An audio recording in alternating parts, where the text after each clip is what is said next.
Disneyland for most is the place where you go to make your dreams come true. However, not all memories made here are memorable for pleasant reasons. So get comfortable as we celebrate the magic. Number 1. My friend and I planned a day to go to Disneyland. It was originally going to be 4 of us, but my friend who was driving wanted someone else to tag along. The girl that was coming was the 16-year-old daughter of some lady that went to my friend's church. And during this time, I am 18. We pick her up at our house, and she's a kind of small petite girl, and she just sits in the back of the car, in between me and our other friend. I notice almost instantly that she is very timid and soft-spoken. I thought she might be shy, and right away she starts talking to me. Just me. Even though she knew everyone else in the car. This is the second time I met her. The first time I was at my friend's graduation party a month before, but I only said a few words to her at the time. The first thing this girl says to me is that she has cancer. I got really sad and thought maybe this is why she looked kind of frail.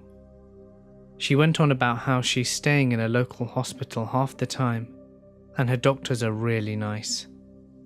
I didn't even ask what type of cancer she had. I was just concerned about making that day fun for her. But then she started talking about how her uncle raped her. By then, I'm thinking this girl has gone through a lot.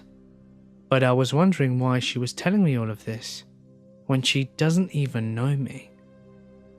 We get to Disneyland and we wait in line for the first ride. She starts telling us that the chemo and radiation is kicking in. I see her walk behind a tree and stick her finger in her mouth and force herself to throw up. By now I'm thinking that something's up, and I ask my friends some questions.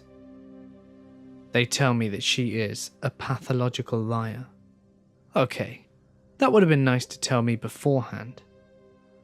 Throughout the day, the girl was constantly trying to sit next to me on every ride that we went on, talking about her cancer and how she wants me to be there for her.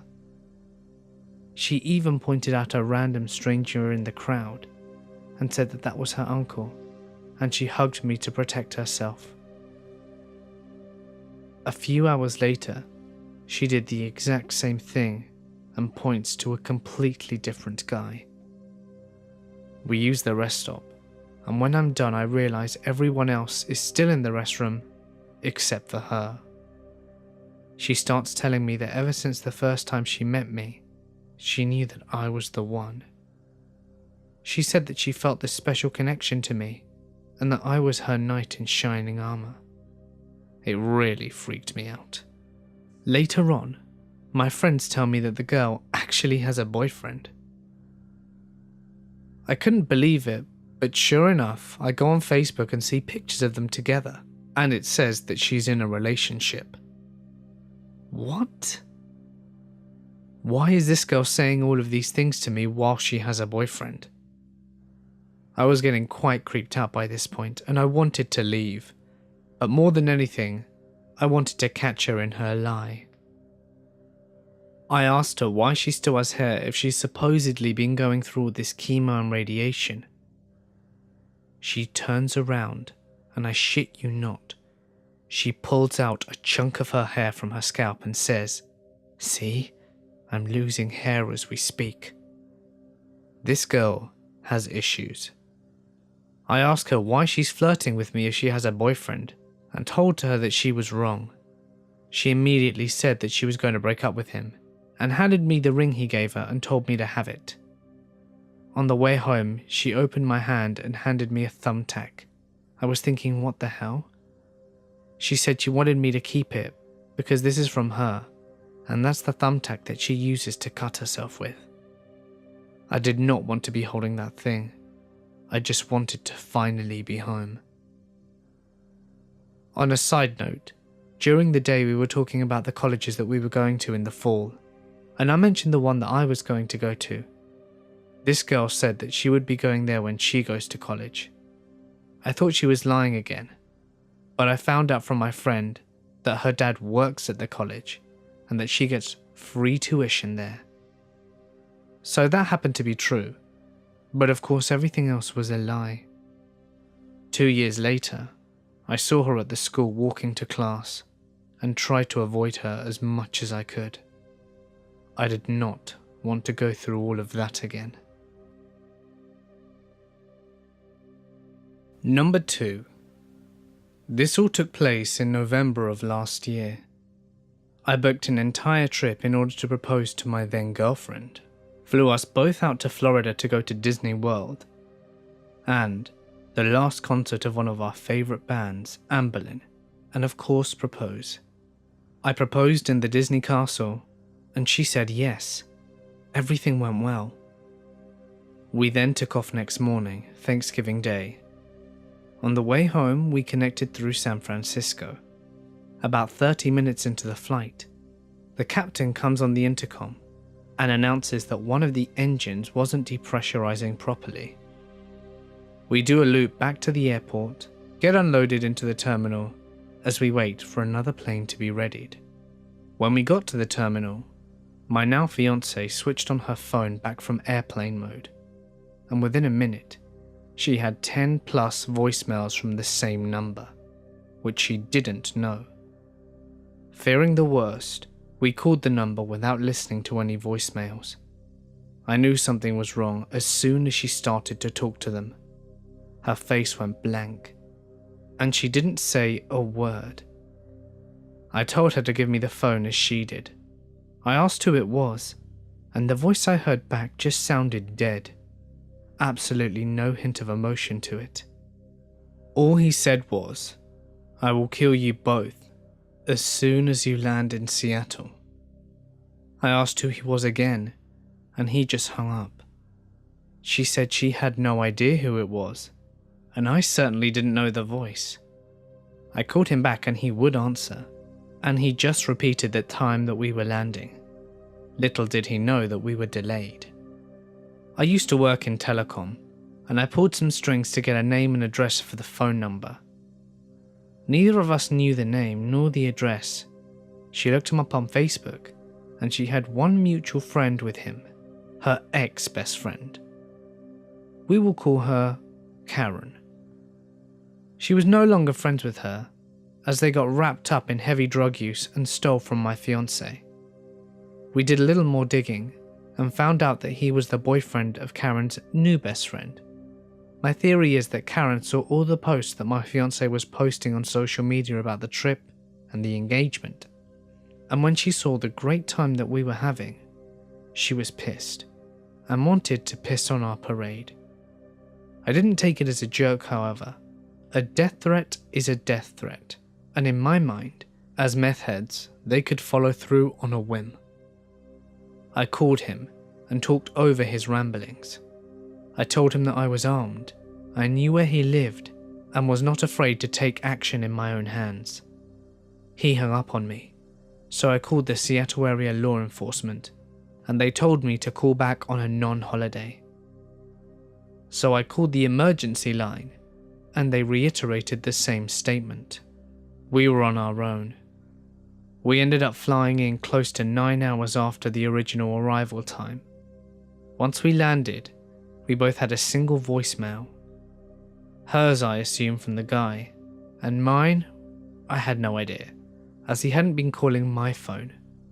My voicemail was from my dad, who said he'd gotten a call from my neighbour, saying that the mailbox had been destroyed.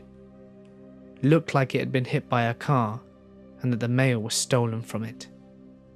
Her voicemail, however, was the guy screaming, "Where are you? How dare you?" and plenty of other threats and random yelling. I drove home and dropped off my fiancée at her house, insisting she not come with me to my place, in case someone was still there. They threw a brick through my window with an old picture of my fiancée and Karen attached to it. I tried calling him, to no answer. I went to bed and covered up the window with a tarp, making sure my fiancé was okay.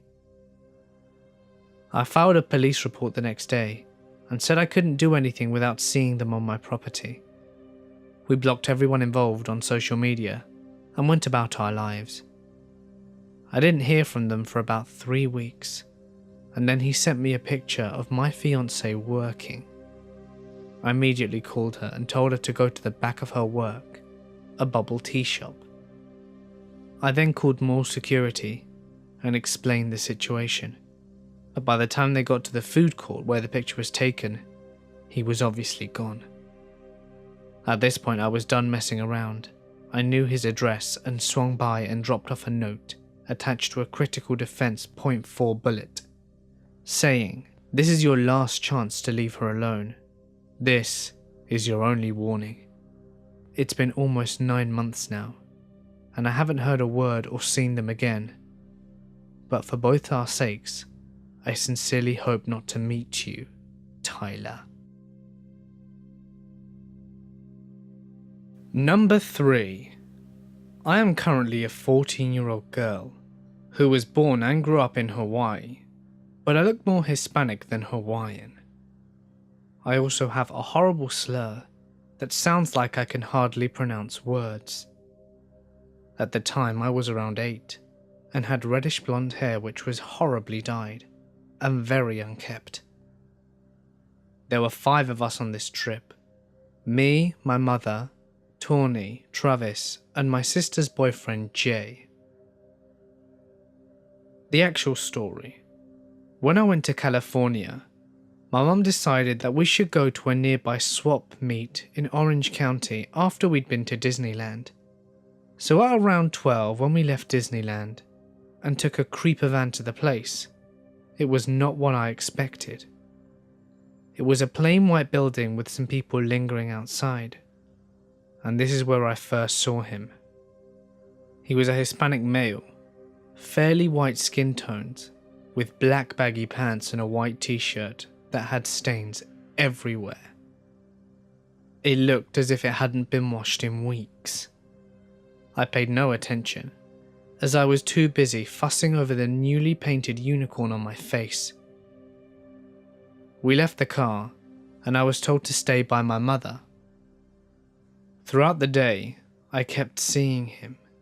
He got very close twice, and was in grabbing distance from me, when I suddenly noticed him scurry away. I noticed that he kept whispering to his friend, dressed identically to him in Spanish. Travis is the only one of us that could speak broken Spanish. When we went to dinner, it was almost 5 p.m. He and his friend sat at the table parallel to us, and stared at us the whole time. As we were making our way out, my mum decided to make a sudden stop at this booth that was one of the largest. One side was clothing, and the others was toys and such.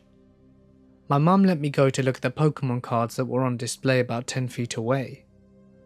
From where I was standing, I could see her at the entrance into the store, but she could barely see me, and couldn't see the door either. Whilst I'm looking around, the creeper enters. He quickly walks into the aisle that I'm in, and starts speaking to me in Spanish. I was always a socially awkward child, so I quickly replied, "I don't speak Spanish." He went to grab my arm, and forced me away from the aisle of Pokemon cards.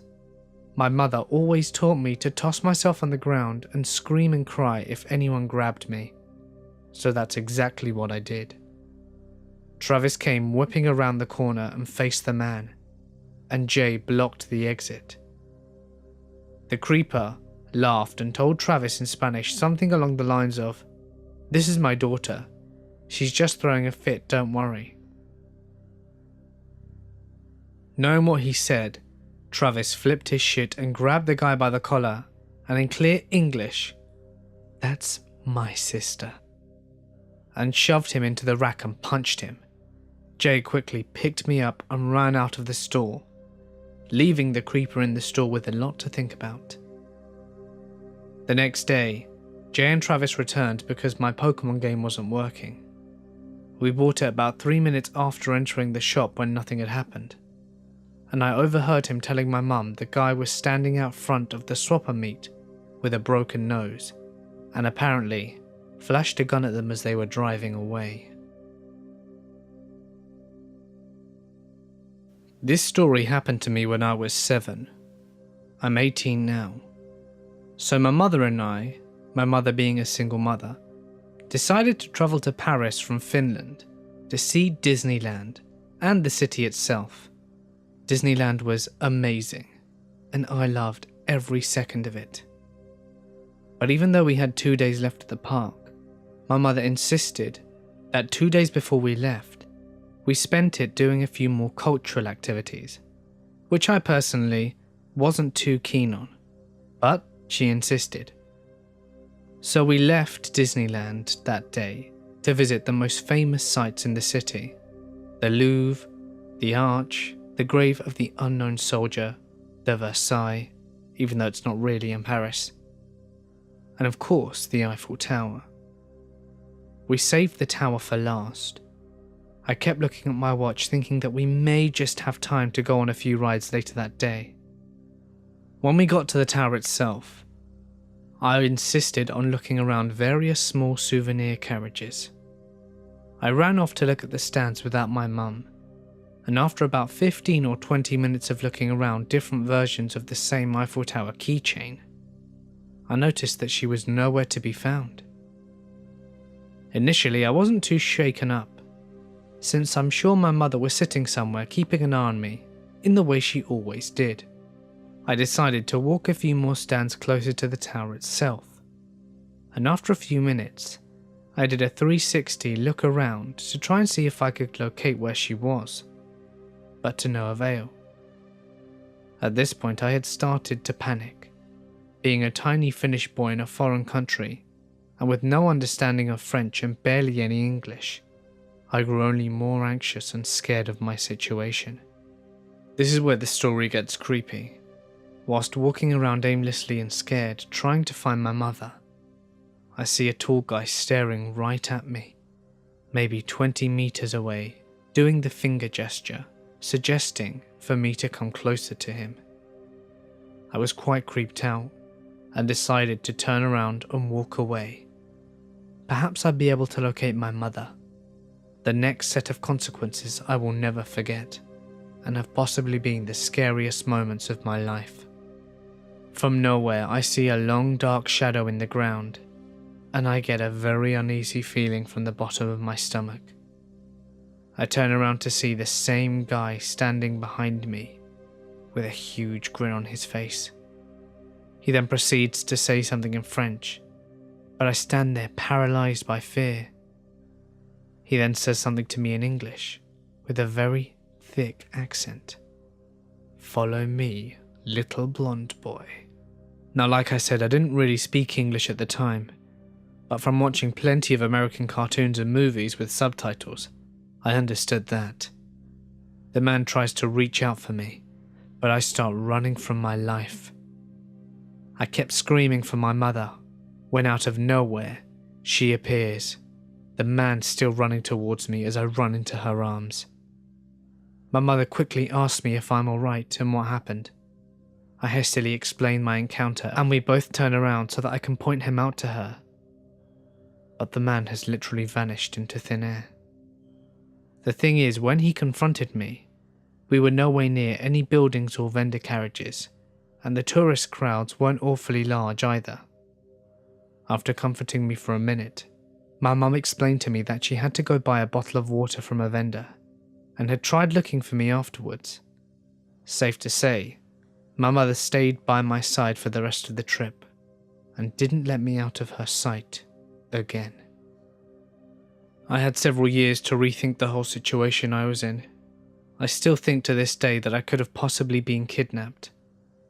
I can't help but wonder if those were his intentions or not. Maybe this man saw me, walking aimlessly for minutes trying to find my mother. But then again, who knows? I may have wound up in a completely different situation if I hadn't have run when I did.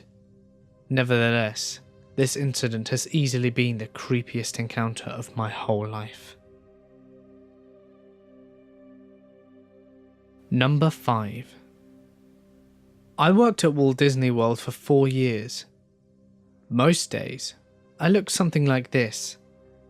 It was a fantastic job. I was happy every day. I left because I had to continue school. This experience happened at work, and was actually one of my last shifts before I'd be leaving the company for good. I was working at the restaurant Garden Grill in the Land Pavilion at Epcot. The fun thing about this restaurant was the layout.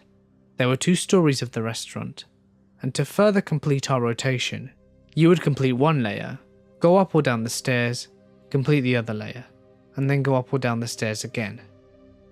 The main goal of our set was to see every guest in the restaurant at least once, so there was only one way for our guests to go in and out, and that was down a ramp. The greatest part about working in this restaurant was the final set of the night. Usually by 9 PM the restaurant would be mostly cleared out with 3 or 4 families remaining, and we would either be done with the set in 10 minutes and get out early, or we would have time to play around in the restaurant and have fun. This is my experience. It was the last set of the night. 3 families left in the restaurant, 2 lower, 1 upper, 4 characters. 2 began up, 2 began down. I started up and greeted the family on the top section. I completed the circle and was just about to go down my set of stairs when I saw the back of a man's head, sitting just to the right of the stairs as I was about to descend. Well, I had to greet everyone in the restaurant one last time, so I came up to his table and signalled hello. He serenely, yes, serenely, turned to me and grinned widely. He didn't have a drink, a place setting, and wasn't wearing a name tag like a manager would. Instead, he grasped the menu of the restaurant in his hands and laid it down carefully on the table when I waved. "Why, hello there, Dale," he said to me. His voice was slightly raspy. He had dark, slick hair and was wearing a long-sleeve button-down shirt with a vest over it and a tie. He also had a moustache, but had an otherwise clean-shaven face. I thought it was cool that an adult male knew which chipmunk he was talking to. Usually no one knows Chip from Dale. Again I waved and extended my hand for him to shake.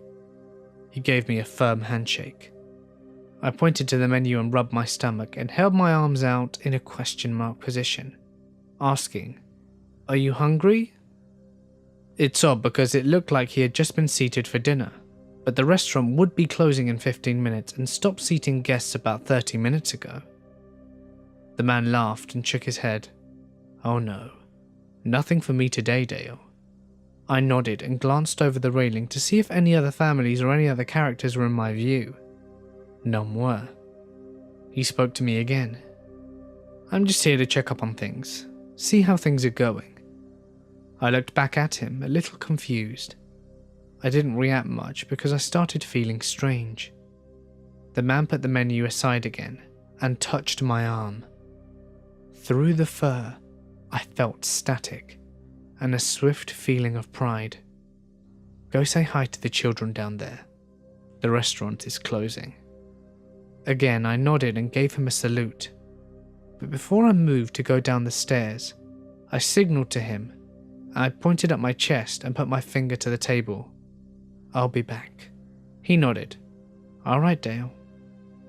I went down the stairs and rounded the other side of the restaurant and gave hugs and kisses to the last 2 families.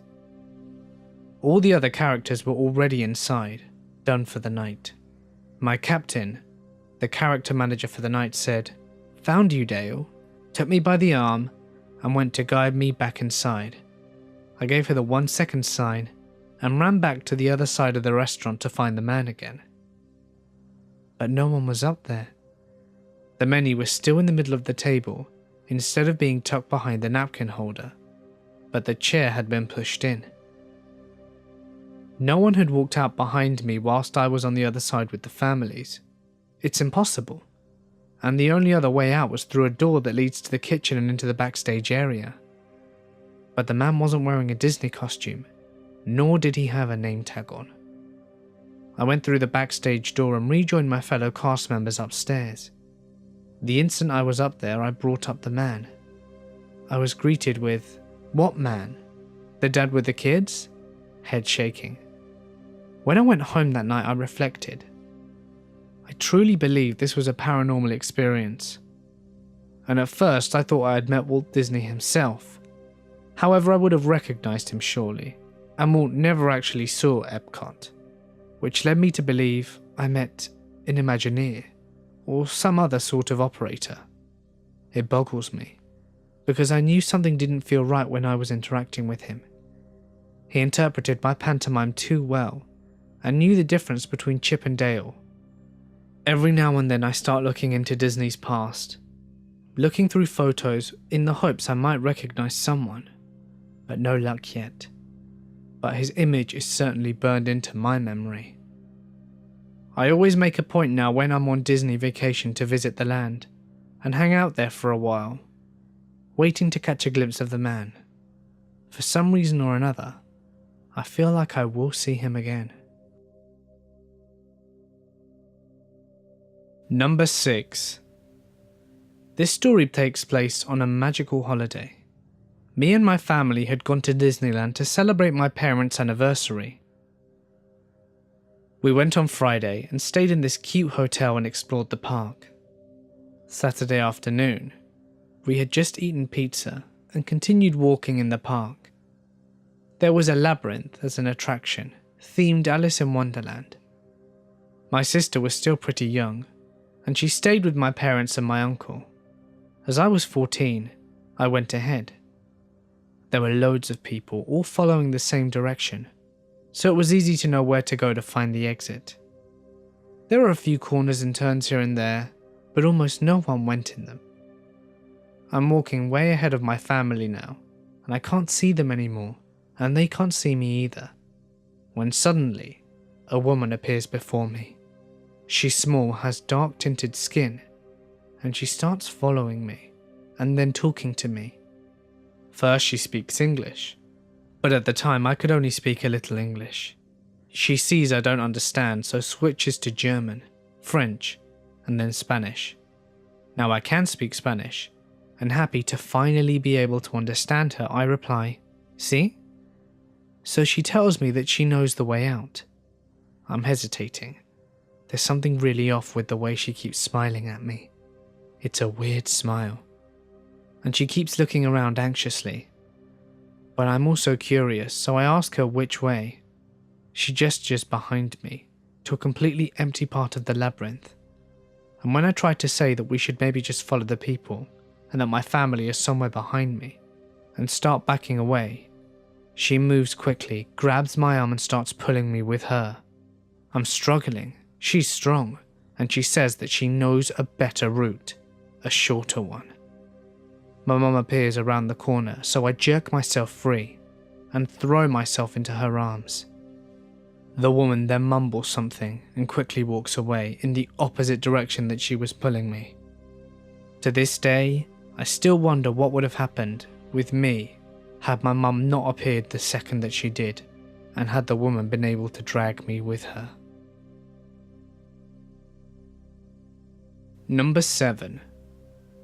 I worked in the California Avenue after Buena Vista Street opened in Disneyland. One night I was cleaning the shelves in Trolley Treats when the locked automatic doors just opened. Now normally I wouldn't think anything about it, but 2 fellow cast members behind me, just checking out the cash registers, just stopped and stared. I asked, "Did those just open on their own?" And they both nodded. I shrugged and continued my work. About 10 minutes later, it did it again. This time I was alone. I got down and checked the door, but it wouldn't open even for me, so no idea what caused it at the time.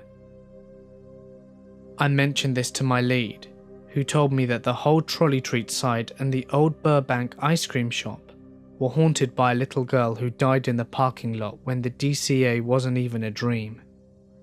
She apparently liked messing with the boys and would tease male leads closing up by running up and down the aisles late at night. Number 8. Around 8 years ago when I was 14, I went on holiday to France with my friends and her parents. We were staying at the Euro Disney resort, so we didn't have much contact with the outside world whilst we were there. On the third day though, we decided to go to a nearby shopping centre called Val d'Europe. This place was massive to a pair of 14-year-old girls. There were so many different shops that my friend and I tried to go in, and decided to sit around the benches rather than continue shopping with my friend's mother as we were tired. That was when I first noticed two men in their mid-40s eyeing up me and my friend. They were both quite large, bearded men of possibly Middle Eastern or Algerian descent, whilst we were still, and are, freckled Irish girls. Me with red hair and green eyes, and my friend with blonde hair and blue eyes. I started to get uncomfortable almost instantly, while my friend thought that I was imagining things.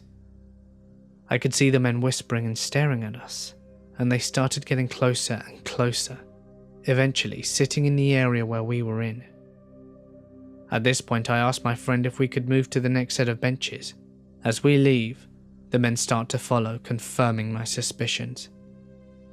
I'm getting pissed off as I can see them planning something, as they are now blatantly following and staring us.